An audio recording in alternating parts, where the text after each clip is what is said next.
जय हिंद, नमस्कार, welcome you all to mission competition. मैं राहुल आप सभी का स्वागत करता हूं।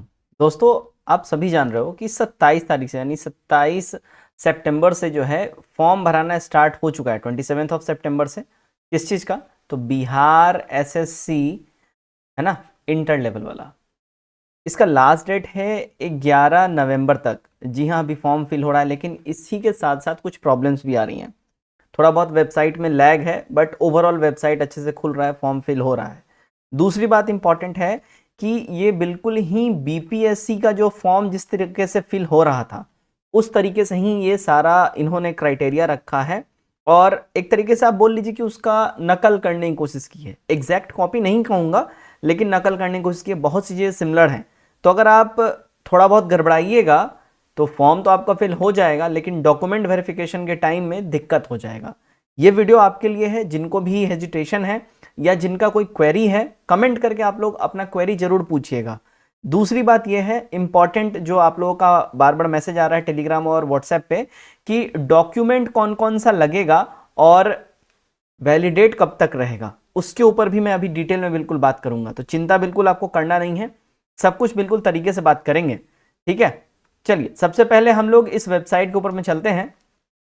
ऑफिशियल वेबसाइट बिहार एसएससी यानी बिहार स्टाफ सिलेक्शन कमीशन का, और ये हमने इस पर कर दिया है क्लिक, और थोड़ा सा इंटरनेट स्लो है, खुल गया। चलिए, अब यहाँ पे आप देख सकते हैं 27 तारीख से जो है यहाँ पे ये डेट मेंशन किया हुआ है, 27/9/2023 से ये फॉर्म फिल होना स्टार्ट हो गया है ना। यहाँ पे लिंक एक्टिव है, ठीक है। क्लिक हेयर टू अप्लाई यहाँ पे दिया गया है। चलिए, एक बार इसको भी हम लोग चेकआउट कर लेते हैं। तो यहाँ पे हमने कर दिया इसको क्लिक, एंड एज यूजुअल ये अपने डैशबोर्ड पे ले जाएगा, जहाँ से हम लोगों को लॉगिन का, रजिस्ट्रेशन का, इन सब का ऑप्शन देगा। देखिए, हम लोग इसके डैशबोर्ड पे आ गए हैं। यहाँ पे देखिए कमेंसमेंट ऑफ ऑनलाइन एप्लीकेशन 27 से स्टार्ट हुआ है ये। उसके बाद क्लोजिंग डेट कब बोल रहा है, तो देखिए 9/11 को क्लोज हो जाएगा, 9 नवंबर को फॉर्म भराना खत्म हो जाएगा, ठीक है। और 11:59 तक ही आपको ऑनलाइन पेमेंट का टाइम दिया गया है, और क्लोजिंग डेट जो है ऑनलाइन एप्लीकेशन का, ठीक है, अगर आपने रजिस्ट्रेशन कर लिया है, यानी 9 तारीख तक आप रजिस्ट्रेशन कर सकते हैं। बात समझिएगा, पहले रजिस्ट्रेशन होता है तो 9 तारीख तक आप रजिस्ट्रेशन कर सकते हैं, और 9 तारीख तक आपने रजिस्ट्रेशन कर लिया रात 11:59 तक तो ठीक है। अदरवाइज आप चाहिएगा 10 को कर लें तो पॉसिबल नहीं है। फिर 9 तारीख तक जो जिन्होंने रजिस्ट्रेशन कर लिया उनको मौका दिया जाएगा 11 तक, है ना, 2 दिन फालतू, यानी 11 तक उनके पास फाइनल टाइमिंग रहेगा कि आप अपना फॉर्म फिल कर लीजिए। तो बेसिकली यहाँ पे देखिए सारा तामझाम क्या रहेगा। तो रजिस्ट्रेशन पे यहाँ जब आप जाइएगा, बट उससे पहले आप लोगों का एक बार बार मैसेज भी आ रहा था कि हमने पेमेंट कर दिया है सर, लेकिन पेमेंट जो है शो नहीं कर रहा है। अभी भी हमसे बोल रहा है वेबसाइट पे कि पेमेंट करिए तब आगे का प्रोसेस होगा। तो उसके लिए यहाँ पे देखिएगा पूरा वेबसाइट, पूरा टोल फ्री नंबर्स दिया गया है, इसके ऊपर आप लोग कांटेक्ट कर सकते हैं। अगर आप लोग एसबीआई पेमेंट गेटवे से पे कर रहे हैं और उससे संबंधित कोई प्रॉब्लम है तो यहाँ पे नंबर दिया गया है, इस नंबर के ऊपर आप लोग कांटेक्ट करिए, और यहाँ पे ईमेल आईडी भी दिया गया है, इसके ऊपर भी आप लोग अपना कंप्लेन कर सकते हैं। काफ़ी स्टूडेंट्स का मुझे आया है ये कंप्लेन कि प्रॉब्लम हो रहा है, पेमेंट करने में फंस जा रहा है, ठीक है। तो अगर फंस रहा है चिंता मत करिए, सर्वर की वजह से फंस रहा है, थोड़े टाइम में वो सही हो जाएगा, उसके बाद आप लोग भर लीजिएगा। और सो ऑन, अगर आईसीआईसी से हैं तो आप लोग यहाँ पे कर सकते हैं। और अदर कुछ टेक्निकल प्रॉब्लम है, अगर कोई भी टेक्निकल प्रॉब्लम है, एक चीज़ मुझे अच्छी लगी जो बीपीएससी ने नहीं करी थी, इनके इस चीज़ में मुझे अच्छा लगा। बिहार एसएससी में क्या अच्छा लगा कि इन्होंने हेल्पलाइन नंबर जारी कर दिया है। अगर किसी भी तरीके का प्रॉब्लम हो, ठीक है, आप यहाँ पे हेल्पलाइन नंबर यहाँ पे दिया गया है, इस नंबर के ऊपर आप लोग कॉल करिए। और किसी भी तरीके का टेक्निकल इशू हो, टेक्निकल इशू मान लीजिए कि आप इस बारी लाइव फोटो लिया जा रहा है, जैसे बीपीएससी अगर आपने भरा होगा तो बीपीएससी में देखे होंगे कि जैसे मैं आपके सामने कैमरे के सामने बैठा हुआ हूं, बिल्कुल ऐसे ही आपको कैमरा अपना लैपटॉप का वेबकैम ऑन करना होगा, और बैकग्राउंड पीछे का बिल्कुल प्लेन रखिएगा। कुछ पीछे में ऐसा नहीं है कि कोई आदमी चल रहा है, ट्रेन चल रही है, पेड़ पौधे हैं, वैसा नहीं, बिल्कुल क्लीन साफ सुथरा प्लेन बैकग्राउंड होना चाहिए। आप बैठ जाइए और फिर पिक्चर क्लिक हो जाएगा। बेसिकली एक तरीके से समझिए कि वो सैंपल फोटो होगा, है ना, सैंपल फोटो, यानी कि जो अभ्यर्थी है जिसने फॉर्म भरा है वही फॉर्म, मतलब वही एक्चुअली फॉर्म भर रहा है या कोई डुप्लीकेट भर रहा है, इसके लिए चीज रहता है। दूसरा, जब एडमिट कार्ड आएगा, एडमिट कार्ड के टाइम पे फिर आपसे एक पासपोर्ट साइज फोटो भी अपलोड करने के लिए कहा जाएगा और बोला जाएगा जब वो आप अपलोड कर दीजिएगा तब आपका एडमिट कार्ड डाउनलोड होगा। बेसिकली ये है। तो आप लोगों का कोई प्रॉब्लम रहे, किसी भी तरीके का टेक्निकल प्रॉब्लम है, फोटो अपलोड ना हो रहा हो, सिग्नेचर अपलोड ना हो रहा हो, लाइव फोटो लेने में प्रॉब्लम है, डॉक्यूमेंट अपलोड करने में प्रॉब्लम है, आप यहाँ पे रीच आउट करिए, इनको कॉल करिए, या आपका रिजॉल्व करेंगे, आपसे रजिस्ट्रेशन नंबर वगैरह लेंगे और कुछ बग होगा, कुछ भी प्रॉब्लम होगा, ये रिजॉल्व कर देंगे। अब देखिएगा रजिस्ट्रेशन में बेसिक सा रजिस्ट्रेशन डिटेल वगैरह यहाँ पे आपको फिल करना है, कुछ ज़्यादा इसमें नहीं है। अच्छा, यहाँ पे देखिए मैंने ऑलरेडी एक रजिस्ट्रेशन किया हुआ है, तो रजिस्ट्रेशन में आपको अपना नाम डालना है, फादर नेम डालना है, ये सारी चीज़ें आपको यहाँ पे फिल आउट करना है। और ये सब फिल करने के बाद आप आगे प्रोसीड करेंगे। जब प्रोसीड आप कर लेंगे, ठीक है, तो यहाँ पे देखिएगा, यहाँ पे बाय द वे आप यहाँ पे देख सकते हो कि मेरा यहाँ पे मैंने एक चेक करने के लिए मैंने यहाँ पे ये कर लिया था, रजिस्ट्रेशन किया था। अब यहाँ पे आप जब देखिएगा, ठीक है, तो यहाँ पे जब आप यहाँ पे ये जब चेकआउट करोगे तो पहला स्टेप आपको यहाँ पे टोटल 6 स्टेप में फॉर्म फिल होगा। पहला स्टेप में आपसे बोल रहा है पर्सनल डिटेल आप भर दीजिए, ठीक है, यहाँ पे आपसे पूरा का पूरा पर्सनल डिटेल आपसे मांगा जा रहा है, आपका नाम, फादर नेम, मदर नेम, सब कुछ यहाँ पे आपको डालना है। उसके बाद नेक्स्ट क्या बोल रहा है, पेमेंट प्रोसेस आपसे बोल रहा है। इसके बाद ही ये पर्सनल डिटेल्स आप भर लीजिए, इसके बाद ही आपको पे करना है। और जब आप पे कर लीजिएगा उसके बाद आपसे फिर एजुकेशन डिटेल्स मांग रहा है। अच्छा, अब यहाँ पे एक चीज समझने वाली है, देखिए यहाँ पे भी आपसे जो है ना सर्टिफिकेट वगैरह मांगेगा। जैसे कि मैंने चेक किया था, अगर मैं कोई कैटेगरी फिल करता हूं, जैसे बीसी मैंने यहाँ पे डाला, अब यहाँ पर से बोल रहा है, देखिए आप अगर आपने बीसी सिलेक्ट किया है, या मान के चलो ईबीसी आपने सिलेक्ट किया है, या एससी सिलेक्ट किया है, या एसटी सिलेक्ट किया है, तो भैया आपसे यहाँ पे आपको बोलेगा सर्टिफिकेट नंबर डालिए। याद आ रहा होगा कुछ कुछ धुंधला सा, बीपीएससी में भी इस बार यही किया है, यहाँ पे भी यही कर रहा है।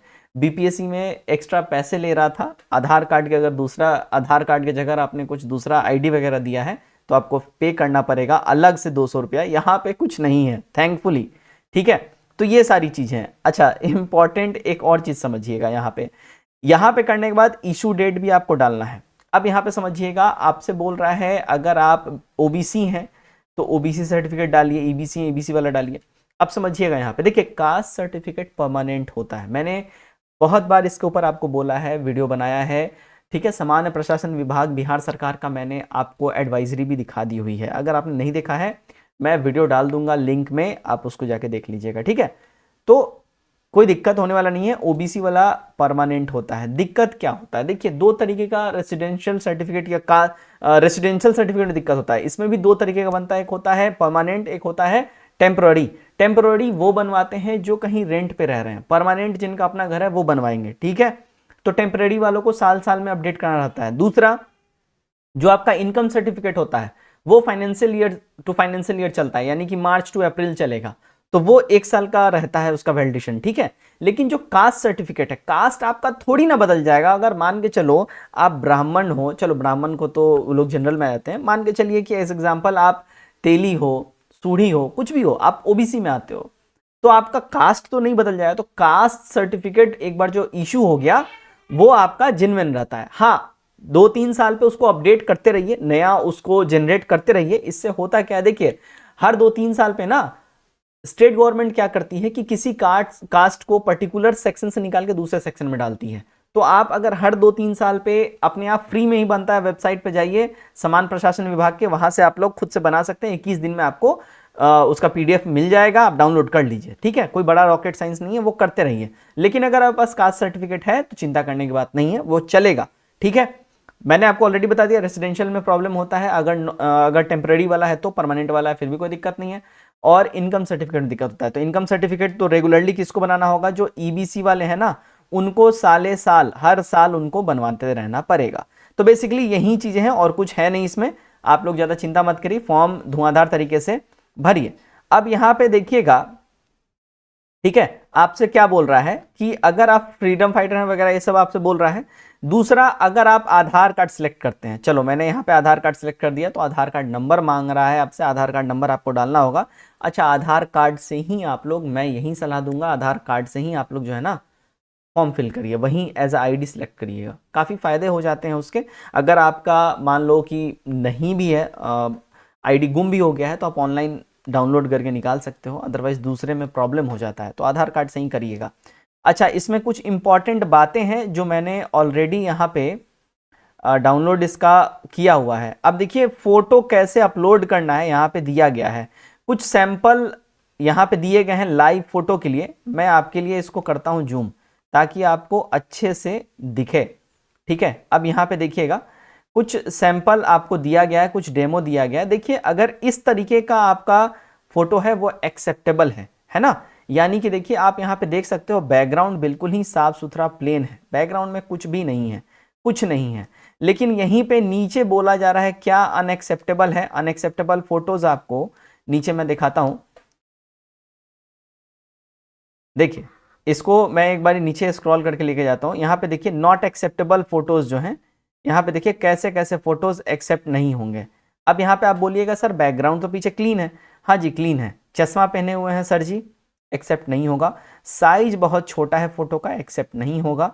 यहाँ पे देखिएगा लाइट प्रॉपर नहीं है, यानी कि चेहरा ब्लैक टाइप का आ रहा है, एक्सेप्ट नहीं होगा।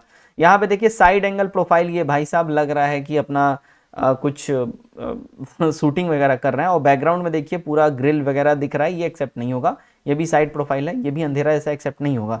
धुंधला एक्सेप्ट नहीं होगा, मास्क पहने हुए एक्सेप्ट नहीं होगा। अगेन बैकग्राउंड जो है इनका क्लीन नहीं है, एक्सेप्ट नहीं होगा। तो ध्यान रखिएगा बैकग्राउंड आपका मोस्ट इंपॉर्टेंट है, बैकग्राउंड साफ सुथरा रहना चाहिए। तो डेमो यहाँ पे मैंने आपके लिए डाउनलोड कर लिया था, ठीक है, ये आपने देख लिया है। अब यहाँ पे देखिएगा मैंने आपके लिए यहाँ पे एडवर्टीजमेंट भी इसका डाउनलोड किया हुआ है। एडवर्टीजमेंट में हमारे मतलब की कुछ चीज़ें हैं जिसको मैं आपके साथ शेयर कर देता हूँ, उसके बाद आपको बाकी की बातें समझ में आ जाएंगी।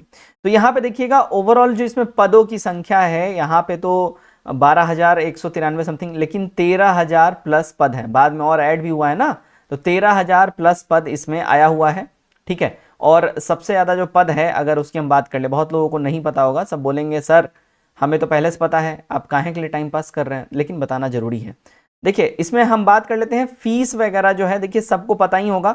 बेसिकली ये वीडियो इसलिए बन रहा है कि आप लोगों का एक डॉक्यूमेंट का प्रॉब्लम था और पेमेंट फंस रहा था, उसका प्रॉब्लम था, तो उसके लिए वीडियो मैं बना रहा हूँ। लेकिन ओवरऑल मैं सब कुछ कवर अप कर ले रहा हूँ कि बाकी अगर और भी किसी का कुछ क्वेरी रहे तो उनको दिक्कत तकलीफ ना हो।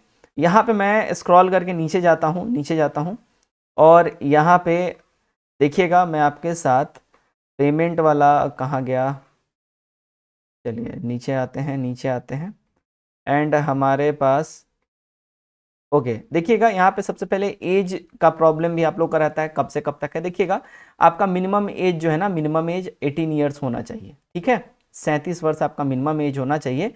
और अनरिजर्व्ड पुरुष जो है इनकी बात हो रही है, यानी कि जनरल वाले 37 तक एक्सेप्टेबल हैं, आरक्षण और जनरल फीमेल जो है 40 तक एक्सेप्टेबल हैं।